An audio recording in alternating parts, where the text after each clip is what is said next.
السلام عليكم ورحمة الله وبركاته. بسم الله والصلاة والسلام على أشرف المرسلين وعلى آله وصحبه أجمعين، أما بعد، فأعوذ بالله من الشيطان الرجيم. بسم الله الرحمن الرحيم. ولتكن من أمة يدعون إلى الخير ويأمرون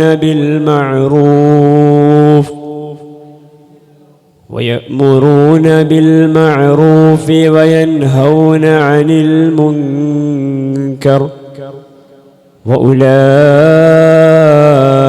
هم المفلحون. صدق الله العلي العظيم وصدق رسوله النبي الكريم ونحن على ذلك من الشاهدين الشاكرين والحمد لله رب العالمين. ബഹുമാനാദരവുകൾ നിറഞ്ഞ ഉസ്താദുമാർ, പ്രിയപ്പെട്ട മുതഅല്ലിം സുഹൃത്തുക്കളെ, മനുഷ്യർക്ക് തെറ്റ് സംഭവിക്കുക എന്നത് അതൊരു അസാധാരണ കാര്യമൊന്നുമല്ല.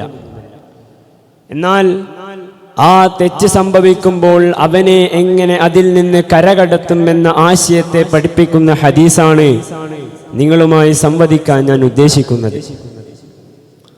നേരത്തെ ഓതിയ സൂറത്തുൽ ആൽ ഇംറാനിലെ 104-ാമത്തെ ആയത്തിൽ പറയുന്നത് എന്താണ്? നിങ്ങളിൽ നിന്ന് ചിലർ നല്ലതിലേക്ക് വിളിക്കുകയും നല്ലത് നിർദ്ദേശിക്കുകയും തെറ്റിനെ വിരട്ടുകയും ചെയ്യട്ടെ. വഉലൈക ഹുമുൽ മുഫ്ലിഹൂൻ, അവർ വിജയികളുടെ കൂട്ടത്തിലാണ്. ഈ ഹദീസ് റിപ്പോർട്ട് ചെയ്തത് സഹാബിമാരിൽ ഏറ്റവും പ്രമുഖനായ മുഫ്തിൽ മദീന എന്നറിയപ്പെടുന്ന സഹാബിയായ അബീ സഈദ് അൽ ഖുദ്രി റളിയല്ലാഹു അൻഹു ആണ്. ആ സഹാബി ഹദീസ് ഗ്രന്ഥത്തിൽ 1170 ഹദീസുകളും റിപ്പോർട്ട് ചെയ്തത് കാണാൻ സാധിക്കും. അത്രയും മഹത്വമുള്ള, അത്രയും വലിയൊരു സഹാബിയായിരുന്നു അബീ സഈദ് അൽ ഖുദ്രി റളിയല്ലാഹു അൻഹു. ഈ ഹദീസിൽ നബി സല്ലല്ലാഹു അലൈഹി വസല്ലമ തങ്ങൾ നന്മയെ വ്യക്തമായി പറയുന്നില്ല, മറിച്ച് ഒരു തിന്മ കണ്ടാൽ എങ്ങനെ അതിനോട് പ്രതിരോധിക്കണമെന്ന വഴികൾ ഉമ്മത്തിന് ഘട്ടം ഘട്ടമായി പറഞ്ഞു കൊടുക്കുകയാണ്. ഹദീസിന്റെ തുടക്കത്തിൽ തന്നെ നബി സല്ലല്ലാഹു അലൈഹി വസല്ലമ തങ്ങൾ നല്ലത് നിർദ്ദേശിച്ചുകൊണ്ട് ഉമ്മത്തിന് പ്രതിരോധിക്കേണ്ട വഴികൾ, തെറ്റിനെ പ്രതിരോധിക്കേണ്ട വഴികൾ പറഞ്ഞു കൊടുക്കുകയാണ്. അതാണ് ഹദീസിൽ പറയുന്നത്, മൻ റആ മിൻകും മുൻകറൻ ഫൽയുഗയ്യിറു ബിയദിഹി, നിങ്ങളിൽ നിന്ന് ആരെങ്കിലും ഒരു തെറ്റായ പ്രവർത്തനം കാണുകയാണെങ്കിൽ അവന്റെ കൈകൊണ്ട് അതിനെ തടയട്ടെ. ഇവിടെ പ്രയോഗിച്ച റആ എന്ന ഫീലിന് രണ്ടർത്ഥം നമുക്ക് കാണാൻ സാധിക്കും. ഒന്നാമത്തേത്, ഒരാൾ ഒരു തെറ്റിനെ അറിഞ്ഞാൽ അലിമ, അല്ലെങ്കിൽ ഒരാൾ ഒരു തെറ്റിനെ ദൃസാക്ഷിയായാൽ അബ്സറ എന്നിങ്ങനെ രണ്ട് മാന കാണാൻ സാധിക്കുന്നതാണ്. മിൻകും എന്ന് പ്രയോഗിച്ചത് മുസ്ലിമീങ്ങളിൽ നിന്ന് മുകല്ലഫായ കഴിവുള്ള ഓരോ മുഅ്മിനിന്റെയും മേൽ അത് ബാധ്യതയാണെന്നാണ്. എന്നാൽ മുൻകറൻ എന്ന് നക്കറയായി പ്രയോഗിച്ചതോ അത് ഏത് തെറ്റാണെങ്കിലും അത് ഫർളായ കാര്യങ്ങൾ ഉപേക്ഷിക്കലാകട്ടെ, ഹറാമായ കാര്യങ്ങൾ പ്രവർത്തിക്കലാകട്ടെ, ആ ഹറാമ് തന്നെ സഗീറാകട്ടെ കബീറാകട്ടെ, ഏത് തെറ്റാണെങ്കിലും ഫൽയുഗയ്യിറുഹു, ശർഅൻ നിലക്കത് തെറ്റാണോ അതിനെ തടയൽ നിർബന്ധമാണ്. എന്നാൽ മുഅ്തസിലീങ്ങൾ ഇവിടെ ഒരു വാദം ഉന്നയിക്കുന്നുണ്ട്. അവർ പറയുന്നത്, ഒരാൾ ഒരു തെറ്റ് കാണുകയും ആ കണ്ടവന്റെ ബുദ്ധിയിൽ അഖലിൽ അത് തെറ്റാണെങ്കിൽ മാത്രമേ തടയേണ്ടുള്ളൂ എന്ന് മുഅ്തസിലീങ്ങൾ വാദിക്കുന്നുണ്ട്. പക്ഷേ സഹാബത്തിന്റെയും നബിതങ്ങളുടെയും അഭിപ്രായത്തിൽ അത് ശർഅൻ നിലക്ക് തെറ്റാണോ അതിനെ തടയൽ നിർബന്ധമാണ്. ഇത് ഫത്ഹുൽ മുബീനിൽ രേഖപ്പെടുത്തിയത് കാണാൻ സാധിക്കും. എങ്ങനെയാണ് ആദ്യം തടയേണ്ടത്? ബിയദിഹി, അവന്റെ കൈകൊണ്ടാണ് തടയേണ്ടത്. അങ്ങനെ തടയുമ്പോൾ ബലം പ്രയോഗിക്കാതെ ന്യായമായ രീതിയിലാകാനേ പാടുള്ളൂ. അതാണ് കഴിഞ്ഞകാല ഇസ്ലാമിക ചരിത്രത്തിൽ നോക്കിയാൽ കാണാൻ സാധിക്കും. ബദർ, ഉഹദ് തുടങ്ങിയ നബി തങ്ങളുടെ 27 ഗസ്വകളും 47 സിരിയകളും ഈ കൈകൊണ്ട് തടഞ്ഞതിന് ഉദാഹരണമാണ്. എന്നാൽ ഫഇല്ലം യസ്തതി ഫബിലിസാനിഹി, ഒരാൾക്ക് കൈകൊണ്ട് തടയാൻ സാധിക്കുന്നില്ലയോ, അവന്റെ നാവ് കൊണ്ട് തടയട്ടെ. അതായത് നല്ല ഉപദേശങ്ങളും പ്രചോദനങ്ങളും സംസാരങ്ങളും ദീനീ പ്രബോധന മേഖലയിൽ വളരെ അത്യാവശ്യമാണെന്ന് നബി സല്ലല്ലാഹു അലൈഹി വസല്ലമ തങ്ങൾ ഇതിലൂടെ പഠിപ്പിച്ചു തരികയാണ്. ആ ഉപദേശം തന്നെ മയത്തിലും സൗമ്യതയിലുമാകാനേ പാടുള്ളൂ. അതാണ് നബി സല്ലല്ലാഹു അലൈഹി വസല്ലമ തങ്ങളുടെ ഏറ്റവും കഠിന ശത്രുവായ ഉമൈർ ഇബ്നു വഹബ് തങ്ങളെ വധിക്കാൻ വേണ്ടി മുമ്പിലെത്തിയപ്പോൾ എത്ര സൗമ്യമായ രീതിയിലായിരുന്നു പെരുമാറിയത്. അങ്ങനെയായിരിക്കണം ഓരോ പ്രതിരോധിയോടും നാം പെരുമാറേണ്ടത്. എന്നാൽ മദീന പള്ളിയിൽ വെച്ച് നടത്തിയ നബി സല്ലല്ലാഹു അലൈഹി വസല്ലമ തങ്ങൾ മദീന പള്ളിയിൽ വെച്ച് നടത്തിയ മുഴുവൻ പ്രഭാഷണങ്ങളും പ്രബോധനങ്ങളും ഓരോ സമൂഹത്തിനും വളരെ പങ്കുവഹിച്ചിട്ടുണ്ട്.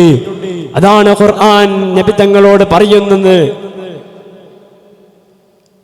വഖുൽ ഇൻ കുൻ വലൗ കുൻത ഫളൻ ഗലീദൽ ഖൽബി ലം ഫളൂ മിൻ ഹൗലിക്, നബിയേ നിങ്ങളൊരു പരുക്ക സ്വഭാവക്കാരനായിരുന്നുവെങ്കിൽ ആ സമൂഹം നിങ്ങളെയും വിട്ടു പോകുമായിരുന്നു എന്ന് ഖുർആൻ നബിയോട് പറയുന്നുണ്ട്. എന്നാൽ ഖുർആൻ മറ്റൊരിടത്ത് പറയുന്നുണ്ട്, നിങ്ങൾ സംവാദത്തിൽ ഏർപ്പെടുമ്പോൾ വജാദിൽഹും ബില്ലതീ ഹിയ അഹ്സൻ, നിങ്ങൾ ഏറ്റവും നല്ല രൂപത്തിൽ ഏറ്റവും നല്ല സംസാരത്തിൽ നിങ്ങൾ സംവാദത്തിൽ ഏർപ്പെടുക എന്ന് ഖുർആൻ മറ്റൊരിടത്ത് പറയുന്നുണ്ട്.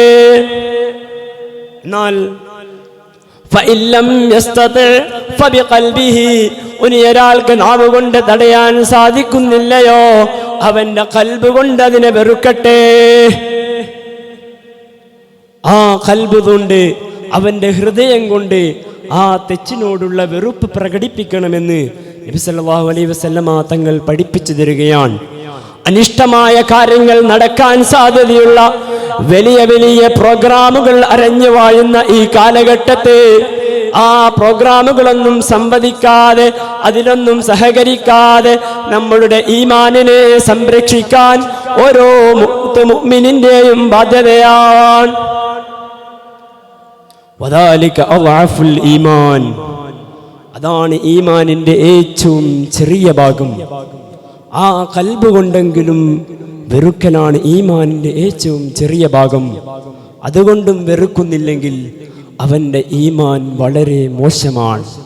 അതാണ് ഇബ്നു മസ്ഊദ് റളിയല്ലാഹു അൻഹു പറയുന്നത്, ഹലക മൻ ലം യഅരിഫ് ബിഖൽബിഹി അൽ മഅറൂഫ വൽ മുൻകർ, നന്മയെയും തിന്മയെയും ഖൽബ് കൊണ്ട് തിരിച്ചറിയാത്തവൻ നശിച്ചു പോയിരിക്കുന്നു എന്ന് ഇബ്നു മസ്ഊദ് റളിയല്ലാഹു അൻഹു പറയുന്നുണ്ട്. ഇത് ഫത്ഹുൽ മുബീനിൽ രേഖപ്പെടുത്തിയത് കാണാൻ സാധിക്കും. എന്താണ് അതിന്റെ വിശദീകരണത്തിൽ നോക്കിയാൽ കാണാൻ സാധിക്കും. ഒരാൾ ഒരു തെറ്റ് ചെയ്യുന്നത് കാണുകയും ആ കണ്ടവനും മറ്റുള്ളവർക്കും അതിനെ തടയൽ നിർബന്ധമാണ്. അതിൽ നിന്നും ഒരാളും ഒഴിവായി പോവുകയില്ല. ഒനിയതാ ആ തെറ്റിനെ തൃപ്തിപ്പെട്ട് ജീവിക്കലോ അത് ഹറാമുകളിൽ ഏറ്റവും ഖബീഹായ ഏറ്റവും മോശമായ ഒരു കാര്യമാണ്. എന്നാൽ ഇസ്ലാം സാമൂഹിക ഉത്തരവാദിത്തങ്ങൾ, ഇസ്ലാം പഠിപ്പിക്കുന്ന സാമൂഹിക ഉത്തരവാദിത്തങ്ങളുണ്ട്. ഒന്നാമത്തേത് നന്മ പ്രകടിപ്പിക്കുക എന്നതാണ്. നല്ലത് പ്രവർത്തിക്കുകയും അതിലേക്ക് മറ്റുള്ളവരെ പ്രോത്സാഹിപ്പിക്കുകയും ചെയ്യുക, ഇതൊരു സാമൂഹിക ഉത്തരവാദിത്തത്തിൽപ്പെട്ടതാണ്. മറ്റൊന്ന് തിന്മയെ തടയുക എന്നത് അനീതികളും അഴിമതികളും നോക്കിക്കാണാതെ പ്രതിരോധിക്കേണ്ടതിനെ പ്രതിരോധിക്കുക ചെയ്യുക, ഇതൊരു സാമൂഹിക ഉത്തരവാദിത്യമാണ്. മറ്റൊന്ന് സഹകരണവും കരുണയും ചെയ്യുക. അനാഥർക്കും ദരിദ്രർക്കും അവർക്കാവശ്യമായ സാധന സേവനങ്ങൾ ചെയ്തു കൊടുക്കുക, ഇതും സാമൂഹിക ഉത്തരവാദിത്വത്തിൽപ്പെട്ടതാണ്. ഇത് ഇസ്ലാം പഠിപ്പിക്കുന്ന സാമൂഹിക നീതിയാണെന്ന് ഓർമ്മപ്പെടുത്തുകയാണ്. ഞാൻ നീട്ടി സംസാരിക്കുന്നില്ല. നാം ഇതുവരെ ചെയ്തു പോയ എല്ലാ തെറ്റുകുറ്റങ്ങളും അള്ളാഹു പുറത്തു തരുമാറാകട്ടെ എന്ന് ദുആ ചെയ്തുകൊണ്ട് വആഖിറു ദഅവാനാ അൽഹംദുലില്ലാഹി റബ്ബിൽ ആലമീൻ. അസ്സലാമു അലൈക്കും വറഹ്മത്തുള്ളാഹി വബറകാതുഹു.